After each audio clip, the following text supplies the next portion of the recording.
him.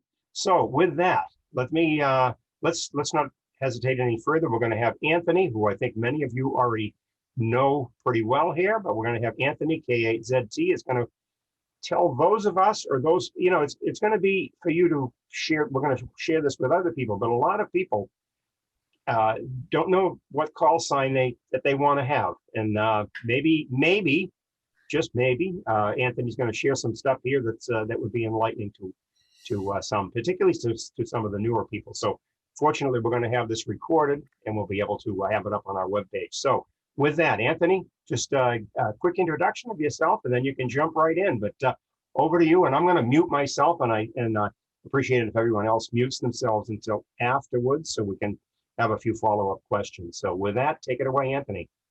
Well, good evening, everyone. Anthony Luscri, Kilo 8 Zulu Tango, and I'm glad to be back again for another trip. This will be my 40th anniversary this month. I think it's July. I think it's going to be next month. It'll be my 40th year in amateur radio. When I started out, my call sign was Kilo Alpha 8 November Radio Charlie. And I actually lived in fear of my first call sign arriving from the FCC, because when I did my 5 words a minute, I always had tremendous trouble with F's and J's, and I was assuming my call sign would be full of F and J's, but fortunately it was not.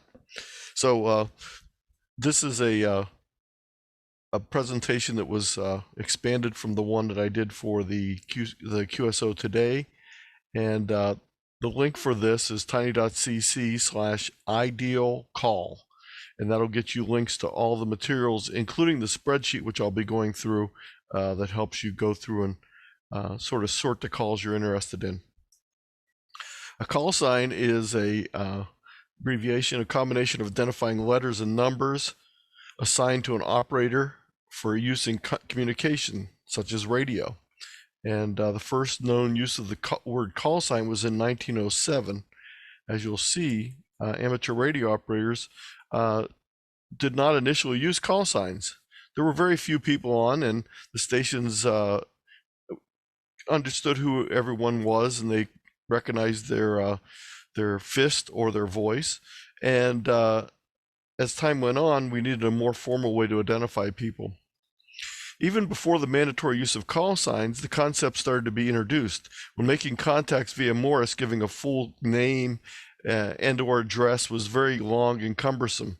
Using just the first name was often repetitive. There was a lot of Bobs out there, and somewhat confusing as to which Bob it really was. So call signs provided a unique way of quickly identifying a specific station. And so it caught on, and people made up their own call signs because they weren't being issued yet. Typically 3 letters were used, often the operator's initials. In 1910, the UK Postmaster General sent a letter to everyone holding an amateur radio or experimental radio license, informing them that they had found it desirable to lay down a general rule that each station should have a distinct call sign, that each station, when signaling, should begin each transmission with the call sign of the station, and so forth and so on. So those are some of the rules that were rolled out about call signs. Also, they provided in the letter your assigned call sign. So that's how the same letter had the call signs for the UK stations. These first British call signs consisted of 3 letters. In the U.S., there was no licensing of amateur radio until the Radio Act of 1912, following the sinking of the Titanic, of course.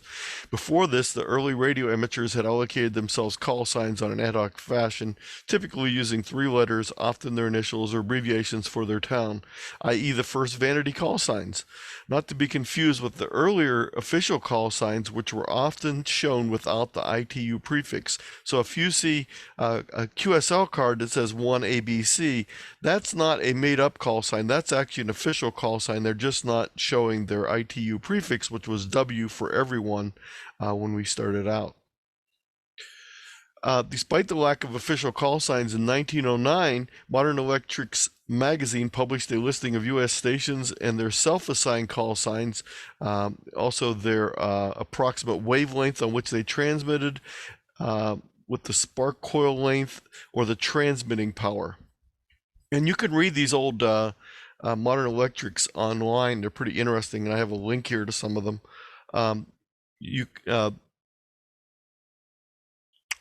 So this is an example of one of the listings in a 1909 issue showing some of the new people that were just started using their unofficial call signs.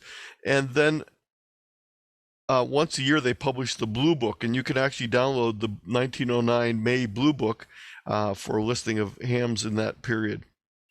The first official ham license was W1ZE or 1ZE, and that was Irving Vermilya, and he had the first certificate of skill completion, so he's considered the first licensee. Call signs become your persona. Basically, we could all wear signs that look like this instead of "Hello, my name is Anthony. My name is K8ZT." My original call sign, K8NRC, was provided to me by the FCC in 1981. In 2001, I got a vanity call sign of Kilo 8 Zulu Tango. And here's some of my QSL cards. Now, you'll see that there's a wide variety of people that we can just see their call sign and immediately we know who it is. It's a unique worldwide identifier. Every call sign is unique, and behind every call sign is a ham, often with a story.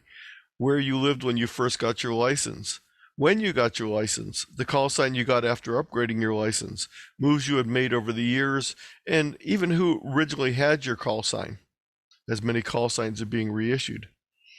There's 4 steps in the process of deciding on a call sign that you'd like if you want to apply for a vanity call sign, and basically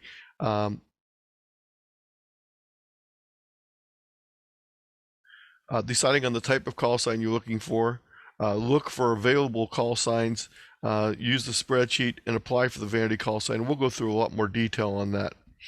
In the USA, some other countries, hams can request a special call sign of their choosing. There are some things you have little or no control over. If someone else already has the call sign, of course, you can't have it again because every call sign is unique. You cannot receive a vanity call sign from a call sign group for which your operating class is not eligible. So if you're a technician, you cannot get a vanity call sign, a 1x2, which are limited to extra class licensees. The call sign if the call sign doesn't match your geographic location at the time in which you're applying for it, you cannot get that. And if it's a restricted call sign, you're not allowed to get that in most cases, although some do slip through. On the next pages, we'll look at some of the restricted call signs. So there's some special allocations of blocks of call signs that were used for special purposes, such as the stations that were used in Japan after World War II, that were issued to U.S. operators in Japan. Most of them were KA2 call signs with then 2-letter suffixes. Things like KC4AAA through AAZ were used in Antarctic stations and so forth. So some stations are special locations. No call signs anywhere in the US, and I think this is a worldwide, cannot have the letters SOS in the call sign because it would be too easy to confuse it with a distress signal. And in the US, the FCC avoids issuing the Q codes as suffixes for call signs. Now there's a way to get around that by breaking it up with the letters. So KQ4Z for Quebec, sorry, K4 K Quebec for Radio Zulu would be available. Also, you can't have a license that's not in the US allocation. So AM1 would be a Spanish license. AR3 I think is probably it might be Pakistan, I'm not sure. AZ1 is Australia. So those are all, even though we have the AA call signs, it only goes out to AAL. After that, they're not US call signs. 2x3s with X suffixes are reserved for experimental stations. The EMA stations, the 2x3 EMA stations are reserved for FEMA. 2x3 AAL or NAAZs are not issued. So right now, even though this would be a valid call sign, the FCC is not using AAs with 3-letter suffixes or NAs or through NZs with 3-letter suffixes. I have seen some of these sneak out though, so there are some out there, but they're not something that you'd be likely to get. And then there's also some limitations on the WCs, the WKs, the WMs, and the WRs. Again, some of these have snuck out, but they are typically not issued. The KP, NP, and WP 0, 6, 7, 8, and 9 are all reserved. They're not being issued at all. They're for future use for U.S. Territories. All one-by-one call signs are not available on an individual licensee basis. They are shared licenses that are used for special events. So any of these type of categories, don't waste your time because you'll get a letter back that you can't get it. And here's some more information on it, and I'm not going to go through it again here. So when you are choosing a vanity call sign, what are you looking for? Well, there's a number of things that people choose. Some people like a personalized call sign that might be their initials or their name. My brother had NJ0E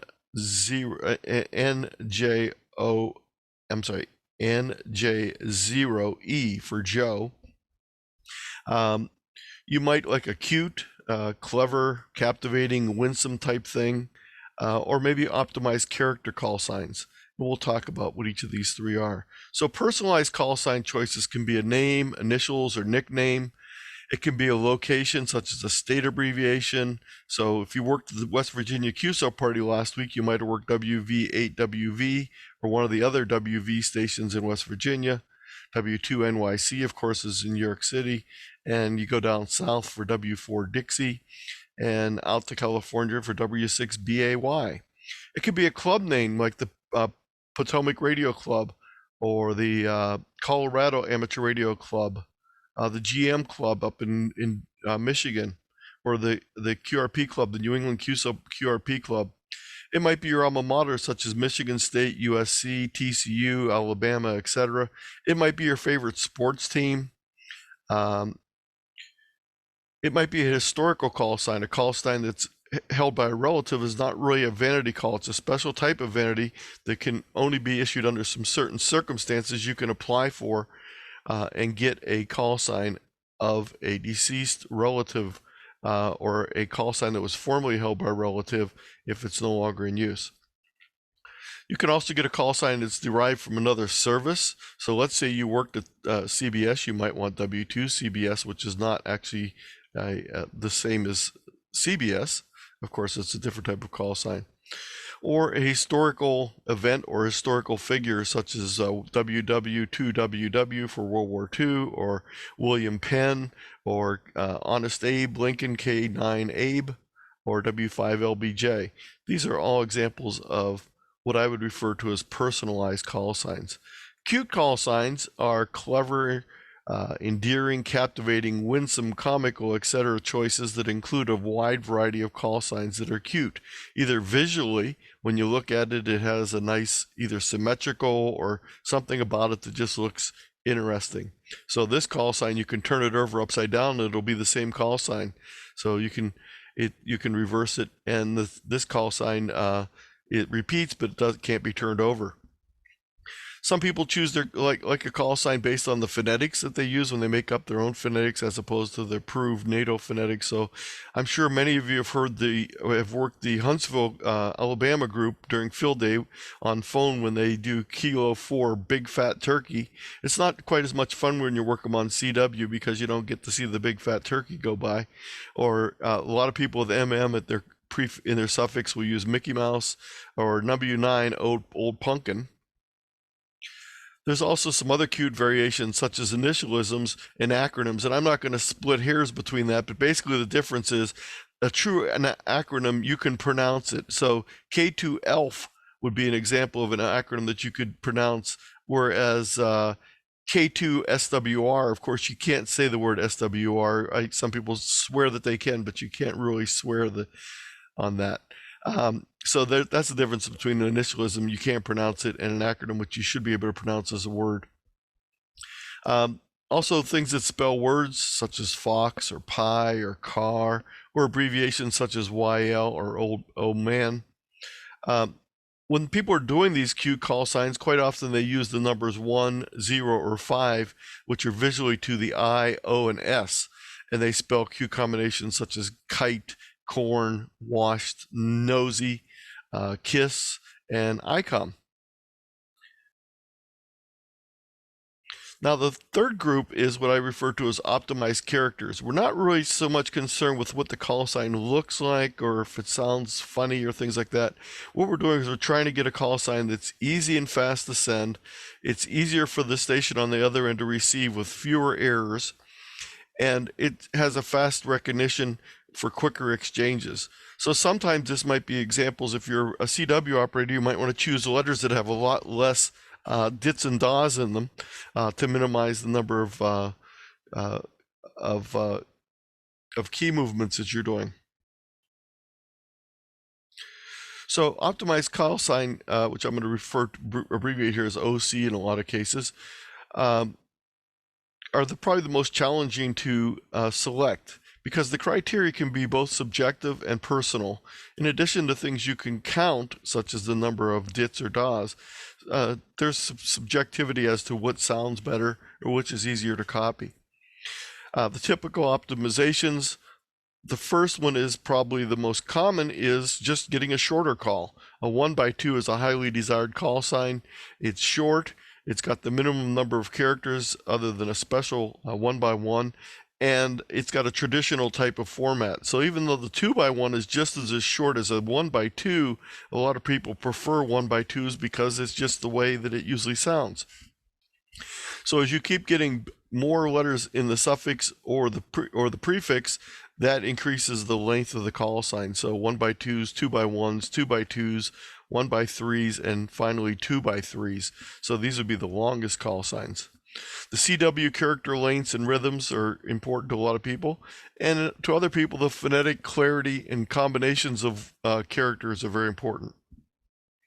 So I stewed for a long time on selecting my optimized character call sign. That's what I decided I wanted. I wanted an optimized character call sign. So I made up a spreadsheet and ranked all the potential call signs on a number of criteria and categories, and then ranked their scores.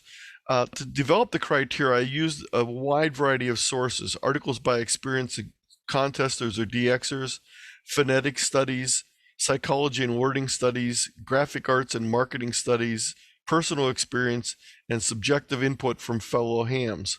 Hey, does this call sign sound good? Some of the things are very easy to categorize and to quantitate, such as the number of characters, the total number of letters and numbers, the total number of CW elements, dits and dahs, the total length of the weighted characters, in other words, the total number of dits times 1 plus the total number of dahs times 3.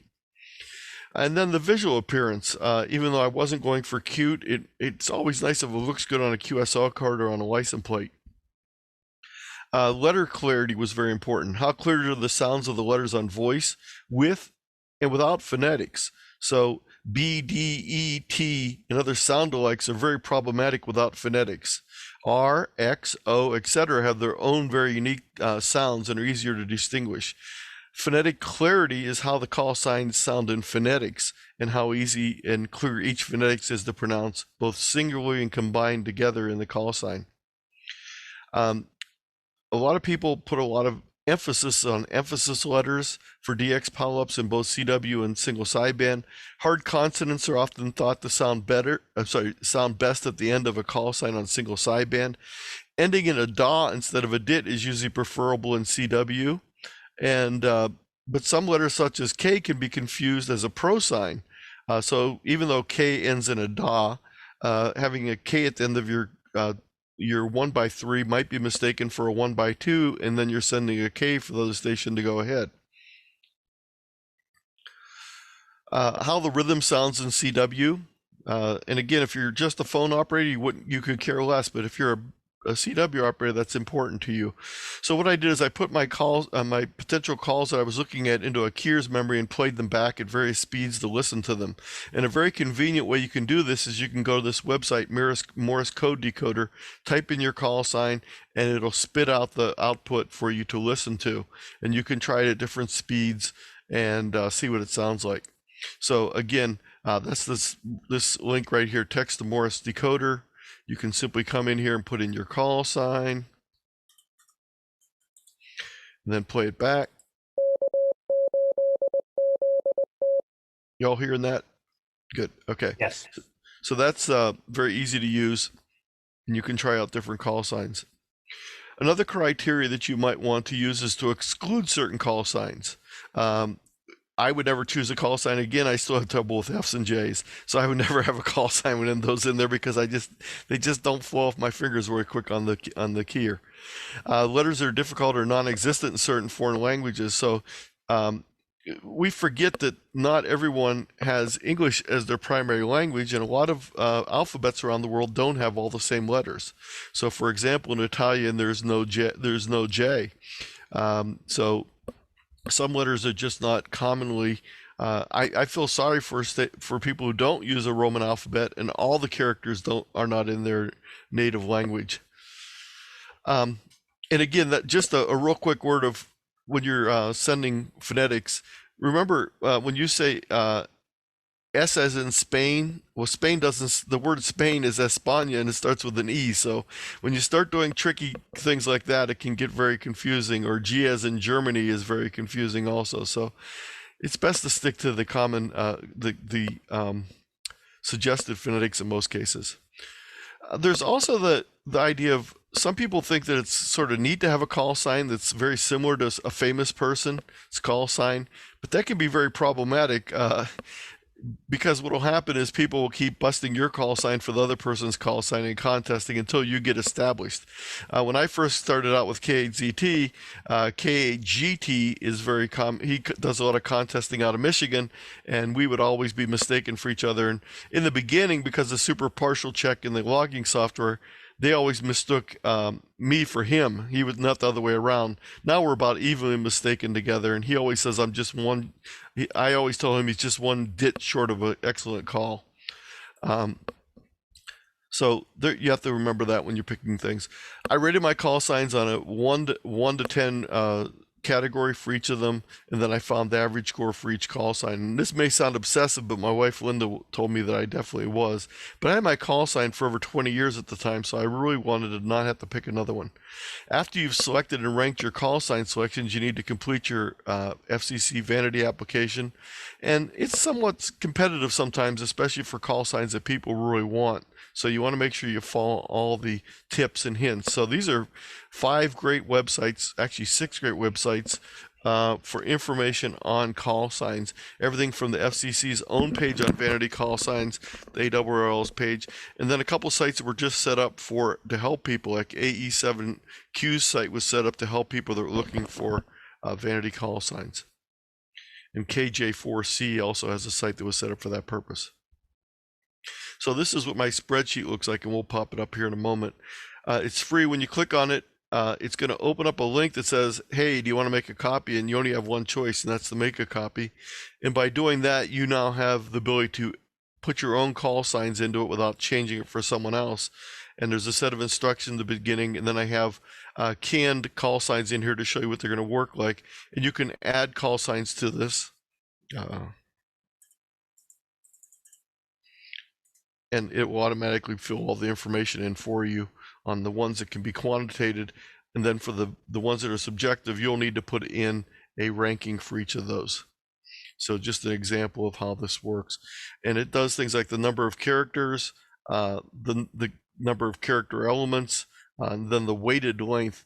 Now this weighting is not exactly, the number doesn't exactly match up with the calculations because I use a constant that I multiply it by, so it won't skew all the settings based on the weighting. So you see, for example, this horrible call, well, I consider it horrible, JJ0XZQ is just tremendously long CW call with a lot of dashes in it and a lot of characters in it. So it would end up with a very high score. So you can go through that. If you're interested in contesting or DXing, I suggest you also pick some other people that are good contesters and DXers to look over your call signs and help you with the subjective ratings of them. And again, here's a close-up of some call signs in there. Here's some resources, the FCC Vanity page, which I had listed earlier. Some information on stories about the history of amateur radio call signs by Mike W7VO, and tracing back the history of call signs, and some other good resources here that you can play around with. And I just heard Linda come in the front door, so she'll head up and be ready to start the next presentation in a few minutes. Over the last few years, CQ Magazine has run a crossword puzzle that I've written called the WPX Callsign Crossword Puzzle. And you can find it in the February 2021 issue on page 44, or you can go online to complete it. Your computer's all set up to go. You just need to change your name and finish logging in. So you can complete it online if you want, and this is what it looks like. And it has things like a group of dancers, actors, or other entertainers who tour different venues in Gabon.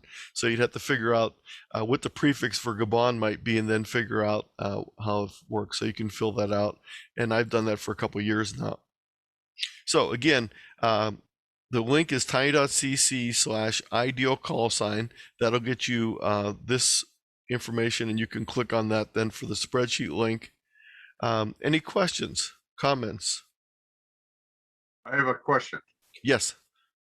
You said earlier that you cannot get a vanity call sign that's out of your area. So in other words, if I wanted K2WCC. No. It's only if it's a restricted area. Oh, okay. So you can get K2CC just fine, but you can't get KL2CC because KL2 is a restricted area unless you have a mailing address in Alaska. Okay, that makes it clear. Yes. Other questions?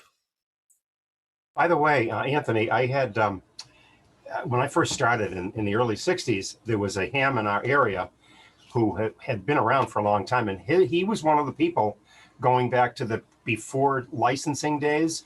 And he used his two initials. So he told me that what his first call sign was just LS. It was his first and last initial. So, I mean, that was before 1912 from what you indicated there.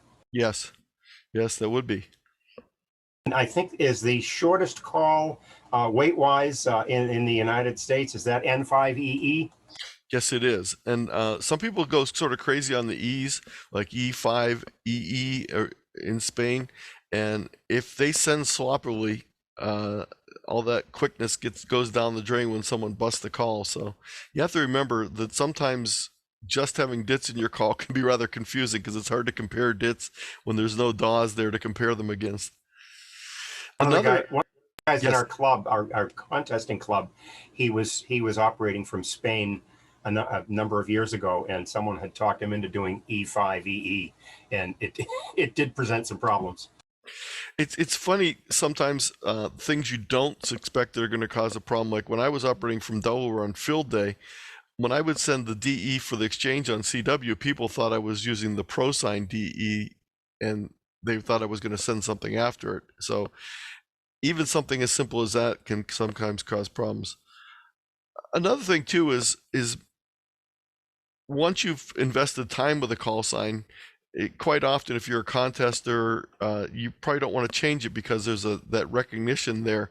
So like with your call, Pi, if your call was N9RV, I know you were Pat in Montana, and I know you're a quick multiplier in a state-based contest that doesn't match up with the number.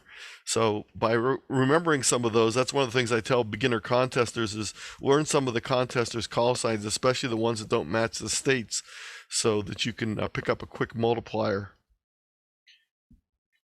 And if you want to, your thing about K1ZT, that's always been. I can remember him being on the air on 75-meter phone, and he always would say he was the first licensed ham. So Linda, if you could click on your name there and put your call sign after there, that'd be great. So any other questions and answers about any other questions, comments on the call sign thing?